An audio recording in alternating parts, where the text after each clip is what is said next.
you got the problem there, okay? Thank you, Kathy, for joining us. Okay, with that, we've already gone through welcome, self-introductions. We'll go around.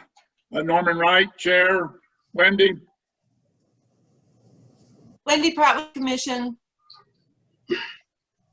Eric Olson with the Commission. Kathy Romer with the Commission.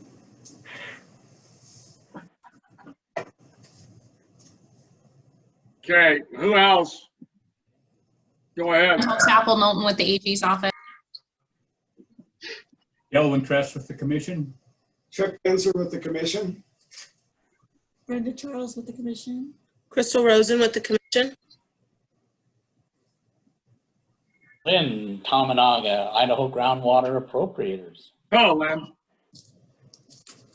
Okay, thank you. Who else would like to introduce themselves? Nate Fisher here with the Governor's Office. I don't know that I necessarily plan or need to participate today, but happy to be here and listening. Okay, later on I've got a question for you, so just hang in there. Sounds good. Okay, who else we have with us? Well, we'll go ahead. We can see your names. We can't see your faces, but we can see your names. So thank you for the rest of the people that are joining us. Okay, with that, roll call. Crystal? Chairman Norman Wright. Here. Commissioner Kathy Romer.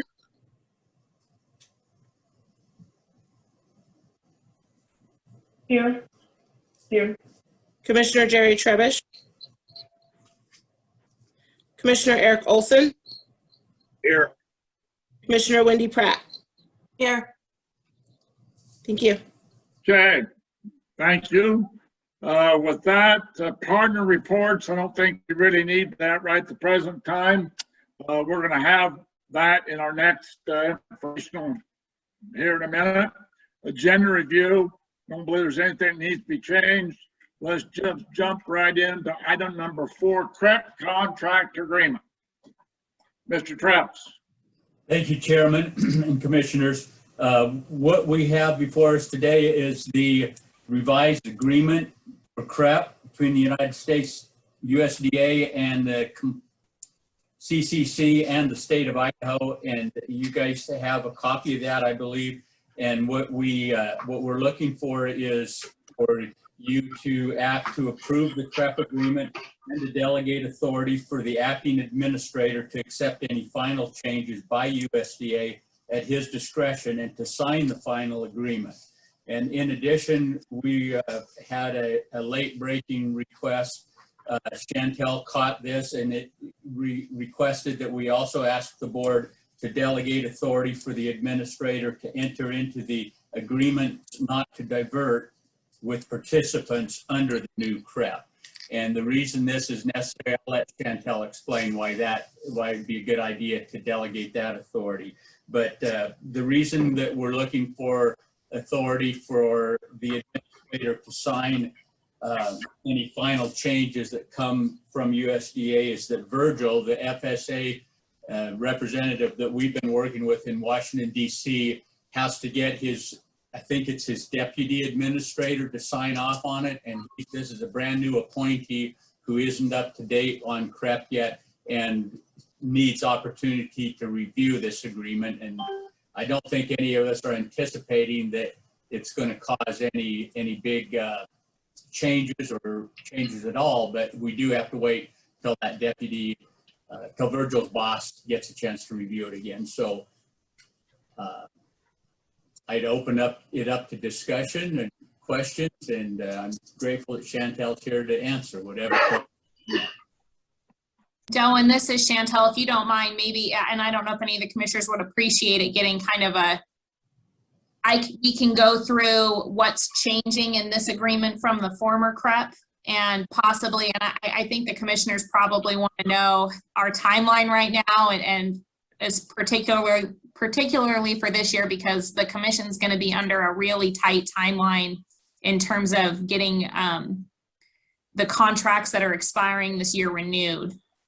Would anyone have an issue with me doing that? Why don't you go ahead, Chantel? So in terms of the timeline, one of the main reasons why we went through and have an update to the CREP agreement is because under the original CREP agreement, we couldn't renew contracts that were expiring. And this is the first year that we'll have contracts expiring under that original CREP. And I think, Chuck, am I right? It's 97 contracts that are going to be expiring. Yeah, it's going to be 90 on 12,000 plus acres that are set to expire this year. Can you believe it's been 15 years already? Wow, No, incredible. I remember when they started. So Me too. oh, go ahead. Well, I was just going to say, me too. I'm just joking. So the main issue that we have is under the statutes and regulations, the federal statutes and regulations, we have to have all of those renewal contracts in place before the contracts expire, and they all expire on September 30th. So we are trying to, and we can't start processing them until this contract's executed. So Chuck and Sandy at IDWR and the folks at FSA are really going to be under the gun here, because once we get this agreement signed, they're going to try to have to process all of those renewals before September 30th, which is one of the reasons we came and asked the commission to sign this contract now before getting the final changes from USDA, because a week could make a big difference here. And I had talked to Virgil Ireland, who is the head of this program, earlier this week, and he anticipates he's really going to be pushing the deputy administrator to get this hopefully signed today or tomorrow, and hopefully there'll be no changes. But we didn't want to have a situation come up where you approved the agreement and then she made a change, so then we had to bring it back to the board. So that's why we're asking to delegate authority to Delwyn to accept any changes at his discretion that the deputy administrator might make. Are there any questions on the timeline? I don't believe so. Keep talking. So in terms of changes from the old CREP, and then I think, Crystal, if you want to go down to the attached agreement, maybe it would just be easier. That way they can look at it as we're going through. The first big change is that under the original CREP, the contracts were 15 years, the contracts with participants. Under the new CREP, they're going to be 10 to 11 years. And one of the big reasons for that is the market rate that FSA pays is locked in the first year that the agreement is signed. So by having a shorter contract period, we would allow producers to be able to renew, hopefully with a higher rate after 10 years rather than 15 years. The other issue is that having 10 to 11-year contracts greatly reduces the total program cost, which is highly relevant now because under the new regulations, and I think we've discussed this, the state has to pay half of its match in direct payments to producers. So 10% of the total program cost has to be payments that the state pays directly to producers. So keeping that total program cost down was important to us. Sorry, I'm trying to find where in the agreement we have the 10 to 11 years. I don't know if anyone wants to see that, but if you want to move down to page 7, Crystal. Which is page 1? 7. Page 7, yeah, when we go down to state commitments, the one thing I really wanted to discuss with you all is the direct payment requirement, because it is a major change from the previous CREP. As I just said, the federal regulations now require that half of the state's match be in direct payment to producers. We have agreed, in this agreement, we have agreed to the state contributing 20% of the total program costs, with 10% of the program costs being direct payments to participants. And that's right under here, you'll see is 1A. And if we go down to the next page, you'll see there's part 2, Idaho Soil and Water agrees to how we've figured. It is a very difficult thing just starting out to estimate what the total program cost is going to be for this program, because the amount that FSA pays depends on what county acres are enrolled in. There's different market rates for different counties. And when we tried to figure out, well, what's the best way to make sure that we're tracking that 10% as closely as we can, what the kind of magic number that Chuck and I came up with is Soil and Water paying annual rental payments that equal 13% of what the feds are paying. And we ran this by FSA. We sent them the chart because they wanted to make sure that they thought that would cover the cost, and we haven't heard any concern from their end. So what would be agreeing to do here is to meet that 10% direct payment requirement. Soil and Water would be agreeing to make a per acre annual payment to participants equal to 13% of what the feds are agreeing to pay. And I believe we've had a meeting with Nate previously and sent an estimate out on what we think that would cost annually. And that would be, I think, is going to be included in the budget request for this year, right, Delwyn? Because our first payment would be due October of 2022, so fiscal year 2023. I think beyond that, those are the only big changes, right? That's what I had highlighted on my copy, was realizing that we're going to be on the hook to make payments starting in 22. And obviously, and this is one reason I had made a comment to Nate earlier, we're going to have to figure out an estimate and put in our 22 budget.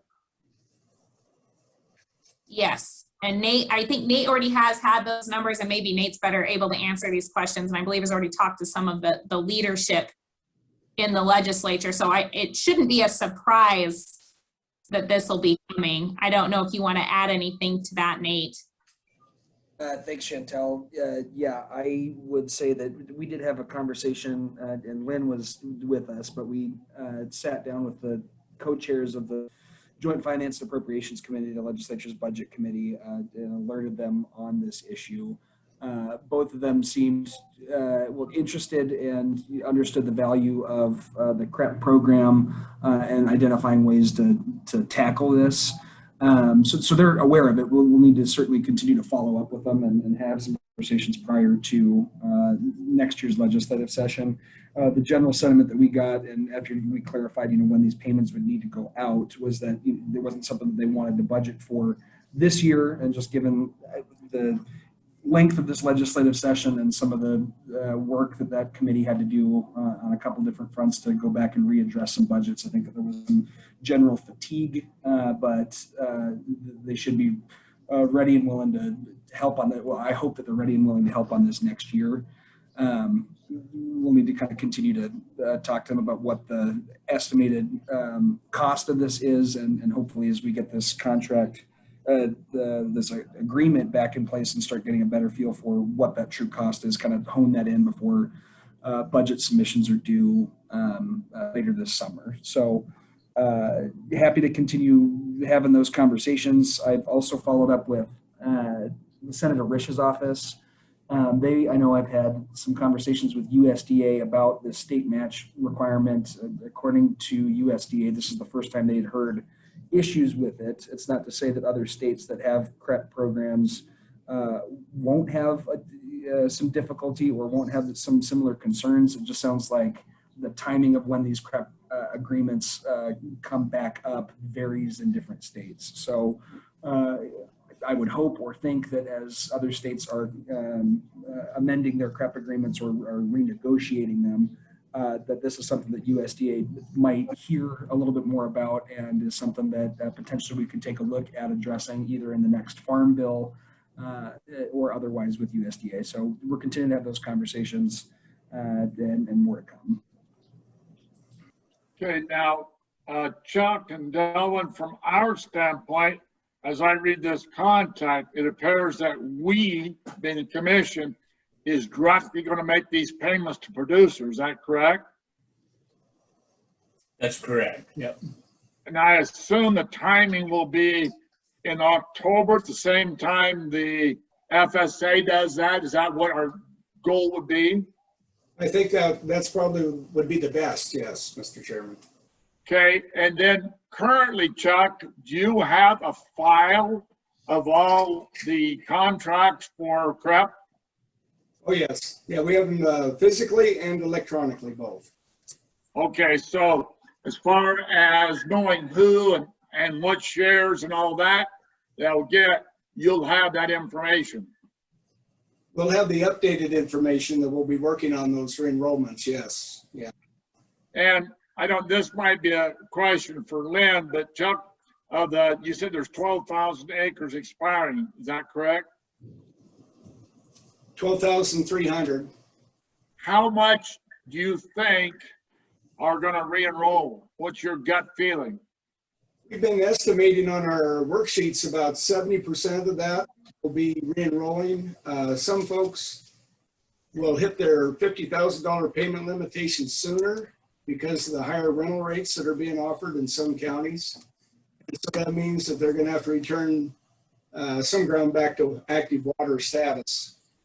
And other folks, for whatever reason, family reasons or whatever, have chosen possibly to turn it back into farming as well. So we're estimating overall 70% of that 12,000 acres.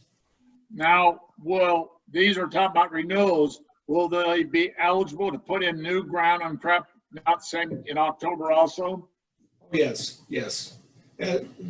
New offers are going to be received at the same time. We're just going to be prioritizing the re-enrollments because they're the ones that are time critical. We need to get those up and running by the end of September, or else there's no wiggle room after that date. The new offers, we can develop contracts all the way through December and January and so forth. They're new offers, so we can work on those. Okay. That's available. Ben, do you have any comment? Actually, I have a question for Chantel. Of the 12,000 acres that are re-enrolling, if you miss the September deadline, what happens? That's a hard deadline from what we've been told, Lynn, and maybe Chuck would have a better answer to that. We have spent a lot of time talking to USDA about that deadline because we're coming so close on it. And there is like parts of the process, like if the issue is there is a delay in a conservation plan, they can extend those deadlines, but the requirement that we have a new agreement in place before the old one is expired is required by statute and federal regulation. So it's a hard deadline. We're really pushing to get those done on time. And I think from my understanding, because it's such a hard deadline, once we get this executed, the first thing that's going to be happening is a reach out to people whose contracts are expiring and telling them to get those applications in ASAP. So we can start, so Chuck and the FSA folks can start processing. Is there anything you wanted to add to that, Chuck? Yeah, I just might remind everybody that our staff has been out reaching out to those folks clear back since November, mentioning about this day that was coming. For whatever reason, a lot of folks may be wanting to change their acreages that they want to re-enroll, and those are going to take a little bit of extra time as well. Even dropping off acres, it's going to take water resources time to reevaluate that water right that's going to be under the new agreement not to divert. Those kind of things come about. But yeah, that's about the workload we're looking at is a tight window to get this accomplished. Right. I have another question for either Chantel or for Chuck or Delwyn. Do you have the staff to take this on? I guess that's the question, to try and tackle that many contracts in that short amount of time. Lynn, I'll start off just from my perspective, then Chuck and Chantel can jump in. I believe we do have the staff. I think kind of it's do we and IDWR and the state FSA office, are they all going to be able to, all of us, all three of us, because I think the bottleneck is probably going to be with the water rights evaluation and so forth. And now I just ventured into an area that Chuck's a lot more familiar with than I am, so I'll turn it over to Chuck. No, that's fine. He said it just fine on that. That is a concern. We'll be like the last go around when we did our first sign up, we'll be finding some of these glitches along the way, but field offices, the data that comes in, that gets transferred over, and for water resources to get the evaluations and then back to us so we can do the planning and get that out the door. We have 3 dedicated CREP staff out in the field that can also work with us to help get this accomplished. And so, like I mentioned earlier, the re-enrollments are going to be our top priority. They can, if they want to add more ground, that participant can, but it will be under the form of a new application, new contract, a new separate contract at that point, which we can do later at a later time. I have another question and maybe a comment. For those new acres that are being applied for now, because when we visited with Mr. Ireland, he said that the CREP, the Idaho CREP does not expire, but there could be other folks that come in before the September 30th deadline to try and apply. Does the $30 one-time payment still apply to those that apply before the October 1, or does the amended agreement that gets signed take precedence over the old existing program? So Lynn, this is Chantel. We actually, if you go to FSA's website right now, or the CREP website, all enrollments under the old CREP have been suspended. So there's not going to be any enrollments under the old CREP. So folks are going to have to apply under the new CREP once this agreement is executed. Thank you. I think most of them would probably want to do the new CREP just because of the higher rental rates.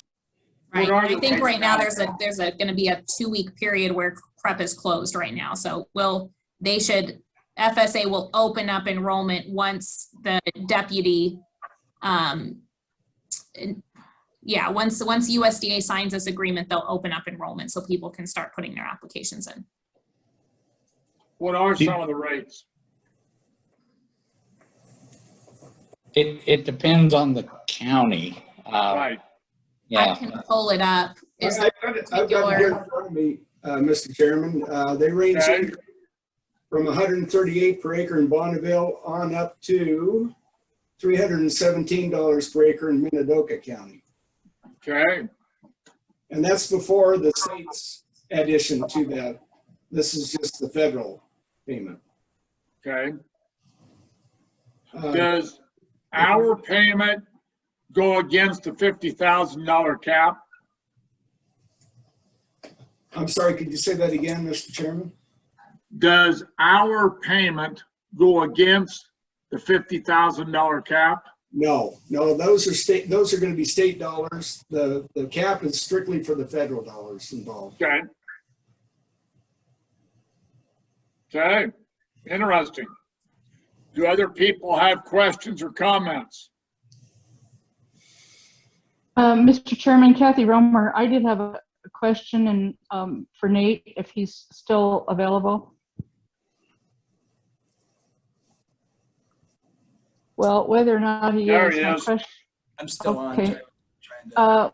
My question in terms of additional funding for the budget and whatnot, do you anticipate any future wrangling or problems with lawmakers in terms of securing the funds needed as we move forward with this program? And is it pretty well understood that these funds will be necessary? And then are you going to continue to be the forward point person on this, probably in conjunction with a new administrator or whatever, as we move forward, so that they know that it's understood that we need these funds? Sure, thanks. So, and Matt Reiber's on the call with us too. Matt works at DFM, which is our budget office. And so I would anticipate moving forward that both Matt and I would probably be involved in some of these discussions.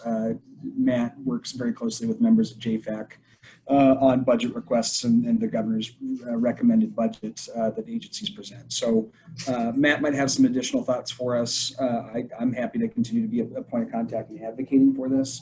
when we sat down with the JFAC co-chairs, Senator Bear and Representative Youngblood, they were very supportive, or understood the necessity of the CREP program. How that translates to rank and file members of the Idaho legislature is always just a little bit different. So yeah, it's probably going to take some legwork, but I don't think that that's insurmountable. And it's something that we're going to need to continue to advocate for. Mr. Chairman, let me add some information. I visited with about half a dozen members of the Joint Finance Committee, and they are very supportive of the CREP and the money that's going to be coming from the state. But I'm also retiring June 30th, so whoever replaces me will probably need to continue working with members of the Joint Finance. I don't think it's going to be a problem getting it out of the Joint Finance Committee. I think the issue is going to the House floor, because you never know what happens in the House whenever an issue comes up, especially if you see a large increase in the commission's budget. But on the Senate side, I don't think there's a problem. I visited with leadership in the Senate. They seem to be, they understand the surface water IGWA settlement agreement and the importance of keeping these acres in CREP. And so that's not an issue in the Senate. It's always going to be the House that's going to be a problem. Well, I appreciate that, and the answers that you've given me are really what I expected, because it's total unpredictability, as far as I'm concerned, and based on some of the actions and whatnot that have gone previous concerning the commission, it does make me a little nervous as to whether or not legislators will have a complete and full understanding of what this is about. So I guess we just have to take our chances and go with it. Well, we have one ace in the hole, as you might say. Okay. The Speaker of the House, Scott Bedke, was instrumental in getting the Surface Water Coalition and IGWA agreement done, and he realizes the importance. So we have the Speaker of the House, at least for this coming year, to be able to be supportive, and most water legislation going through the House has always received the stamp of approval from the Speaker, and it's always gone through. Oh, very good. Well, thank you so much. I appreciate it. Okay. Other questions? Sorry, Commissioner Romer, Chairman Wright, I want to just add from a legal perspective. I know you all are aware of this because I talk about it all the time. The commission can't enter into contracts that encumber money that you haven't been appropriated. All of the agreements not to divert that we'll have with the producers will have language in it that says that Soil and Water's obligation to pay is dependent upon the legislature appropriating funds. So the main issue is going to be this first year, right? Because we don't have any money to make any payments. But what the agreement will have is a provision that provides that by May 1st of any given year, if the commission has not been appropriated funds, the commission will send a notice out to producers letting them know that there's no money to make a payment that year. And that's really our backup plan for in case there's no appropriation. And then we'll have to notify FSA that we don't have payments and see what they want to do on their end about continuing the CREP if we don't have the funds. But we can enter into contracts with that provision. That way the Soil and Water will not be obligated to pay if there is a situation where the legislature doesn't appropriate funds.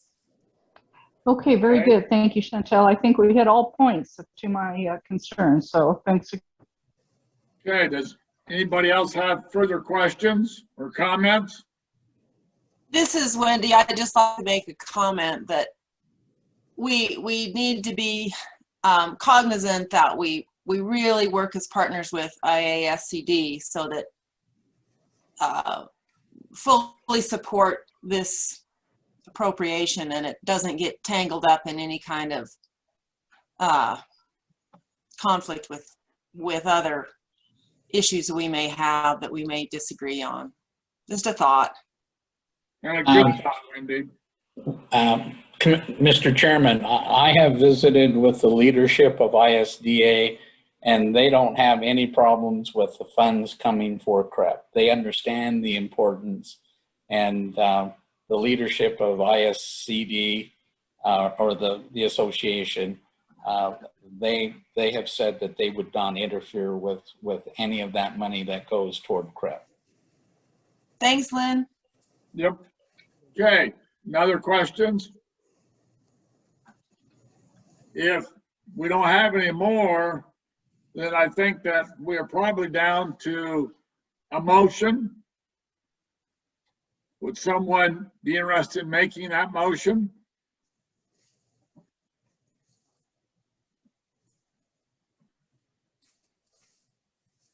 I can make that motion. This is Wendy Pratt. To move to approve the CREP agreement and delegate authority to Delvin Treffs as acting administrator to accept any final changes by USDA at his discretion and to sign the final agreement. I'll second. Okay, further question? Commissioner Wright, this is Chantel. I might suggest adding into that motion, delegating authority for the administrator to enter into the agreements not to divert with the individual participants also. So we don't have to have a meeting every time we sign those contracts. Okay. I could add that, or do you want me to restate what you said? If so, I'll need to have you say it again.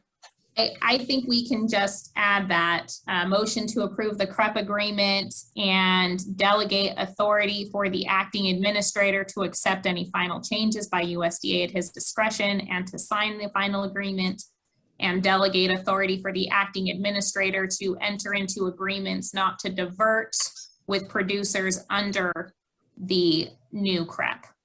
Did you get that, Crystal? I got most of it, and I'll just go back and listen to the recording to make sure I got it correct. Great. Thank you, Crystal. Okay, will the second acknowledge that amendment? I'll second it again. Okay, so we have a motion on the floor and a second. Further question? Hearing none. All in favor, say aye. Aye. Aye. Aye. Okay, opposed, same sign. Motion carried.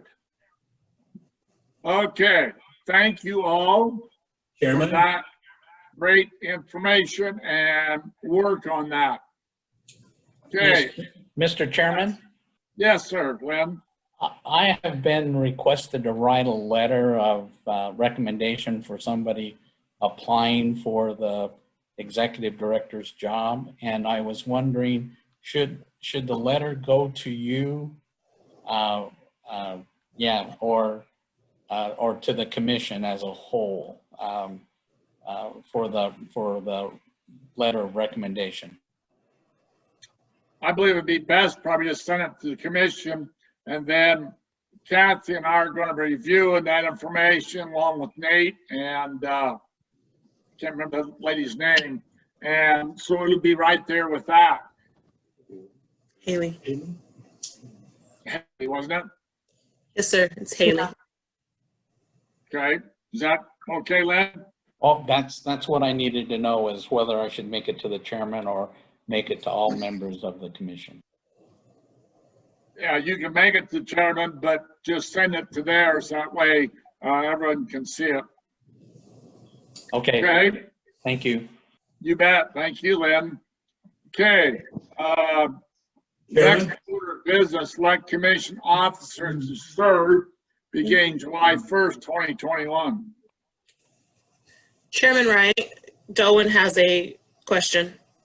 Okay, Chairman, actually, I don't have a question. I just, at the conclusion of this CREP agreement discussion, I wanted to really express my appreciation to the work Lynn did over the legislative session, getting us the CREP manager position, that FTP and his history and his experience and has been indispensable through this process. And of course, in addition, Chantel, as we came down to the wire, well, for the last several months, she's just really taken charge of those meetings and pushed the FSA folks and everybody involved, kind of kept us, did a good job of herding cats, I guess you could say. And between her work, Lynn's work, and Chuck's work, Chuck's history and experience with this, we wouldn't be here today with a new CREP agreement if it hadn't been for those three really key people. So I just appreciate all of them and everything they did. And Lynn, wish you the best in your retirement. Okay, I would second that great and wonderful idea, motion there, Mr. Treps. And again, thank you for all that worked so hard on this. And Lynn, you'll be missed. Well, only by people that I talk to. Well, it's been a pleasure working with you all these years, Lynn, and I plan on still calling you in the future, unless you change your number, of course. But Well, I was going to say that maybe Chantel probably will be glad to get rid of me, because I've been kind of the thorn in her side during this entire period. So I appreciate the hard work Chantel has done, and she's actually done a very good job, and I appreciate that too. And I as well. We really appreciate that work that's going on. I don't know, Chantel, what are you going to do now once we get this behind us? Oh, I have other stuff to do, don't worry. I imagine you do. And knowing you guys, something will come up. Something will come up now that this is over. I hope it's good this time, Give us like this was. Okay. Okay, thank you for all your work. And then back to electing commission officers to serve again July 1st. Usually the first one we do is a chairman, and Crystal runs that one.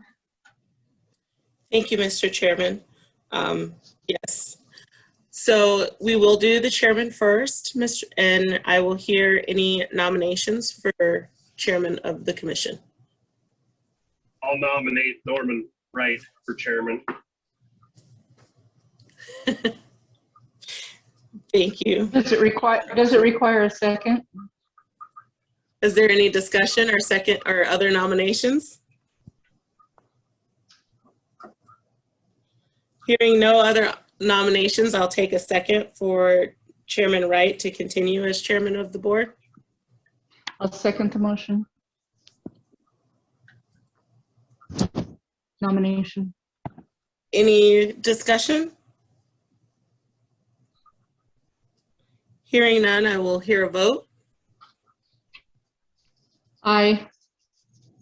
Aye. Aye. I guess I.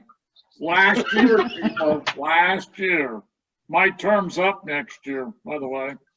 Well, Okay. you might as well go out with a bang then, Mr. Chairman. Probably will go out to bang. Just pipe down, Norman, okay? Okay. Thank you, Ms. Rowland. Chairman Wright, I will turn You think it might meeting be back over. over to We'll you. see. Okay, with that, we need a vice chairman. Any nominations? This is Wendy Pratt, and I'd like to nominate Kathy Romer as vice chairman. Okay. Any other nominations? Hearing none, do I have a second to that? I'll second that. Yeah, you try to get out of work. Okay, I have a second. Okay, with that, I'll call a motion on the nomination. All in favor, say aye. Aye. Aye. Aye. Okay, the train's running pretty good. Secretary. Keep smiling, Eric. I have a nomination for secretary. Mr. Chairman, I'll nominate Eric Olson. Do I have any other nominations? Just keep smiling, Wendy. It's your turn coming up. Yeah. No, Okay. I'm gonna second that motion. I thought you would quickly. Okay, with that, do we have any other nominations? Hearing none, all in favor, say aye. Aye. Aye. Eric, you didn't say anything. I didn't see your mouth move. Aye. There we go. Thank you all. I mean, we don't have a fifth person to pick on, so good thing we don't only need 3 positions, I guess. Okay. Mr. Chairman, I have, Yes, sir. if Eric would have said no, what would have happened? Would he still be the secretary of the commission even though he voted no? Yes. Yeah, I would be, Yeah. because 3 of us voted yes. Yeah, I probably wouldn't have a lot to say if it was no, so. But, I was just curious, that's all. yeah, Asking for a friend. okay. Currently, our next commission meeting is August 19th. We're not having one in July. Is that right, Mr. Traps? That's correct. Okay, All right, this is Chantel. You guys are gonna have to schedule some special meetings for interviews if that's still what you're doing, would be the only issue. now, when's that close out? July? Mr. Chair, I believe that closes out July 14th. I'm not 100% sure. And then the applicants will have to go through the vetting process. So that's why any meetings would be special meetings, because we're not sure how long that process will take. Okay, now, we originally talked about the idea of that Kathy and I were gonna meet with Haley and Nate and make the actually second cut, because as we understood, Haley and Nate were going to go through them and take out the ones that did not qualify.